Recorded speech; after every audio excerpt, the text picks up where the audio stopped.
Anganwadi teachers and helpers CIT యూనియన్గా relay నిరాహార దీక్షలు చేస్తున్నాము. ఏంటంటే గత ప్రభుత్వము మాకు రిటైర్మెంట్ బెనిఫిట్ వచ్చేసి టీచర్లకు 2 లక్షలు, ఆయాలకు 1 లక్ష రూపాయలు ఇస్తామని 24 రోజుల సమ్మెకాలంలో మాకు హామీ ఇచ్చారు.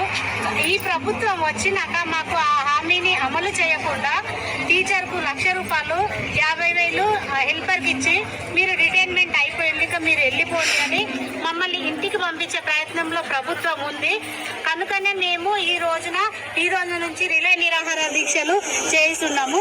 ఎందుకంటే మేము 10th లో ఉన్నప్పుడు కాంగ్రెస్ ఎమ్మెల్యేలు వాళ్ళు, మాజీ ఎమ్మెల్యే వాళ్ళు వచ్చి మాకు హామీలు ఇచ్చారు. మీ ఏమేమి కోరికలు ఉన్నాయో మీ కోరికలన్నీ మేము నెరవేరుస్తాము, మమ్మల్ని గెలిపించండి, మా ప్రభుత్వాన్ని తీసుకురండి అన్నారు.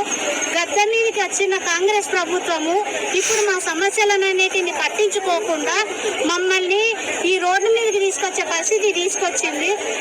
కనుకనే మేము ఇప్పుడు ఇంకా ఎంత ఎత్తునైనా కూడా ఈ సమ్మెని ఇలాగ ఉధృతం చేసి మేము మా హక్కులను సాధించుకుంటామని మేము సిఐటిగా డిమాండ్ చేస్తున్నాము. మన మహిళా మినిస్టర్ సీతక్క గారు ఏమన్నారంటే, మీకు మహబూబ్ నగర్లో అక్కడ మీటింగ్లో మీకు 2 లక్షలు టీచర్లకు, ఆయనకు 1 లక్ష రూపాయలు రిటైర్మెంట్ బెనిఫిట్ కల్పించి మీకు సంతకం పెట్టినాము అనేసి సీతక్క గారు చెప్పారు.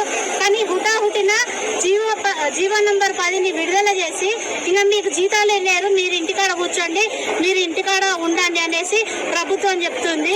కానీ మేము అట్లాగా ఊరుకోము. మేము ఎంతటి ఉధృతానికైనా మేము వచ్చేసి మేము ఇంకా ఉధృతం చేస్తామని మేము సిఐటిగా అంగన్వాడీ టీచర్ యూనియన్గా డిమాండ్ చేస్తున్నాం.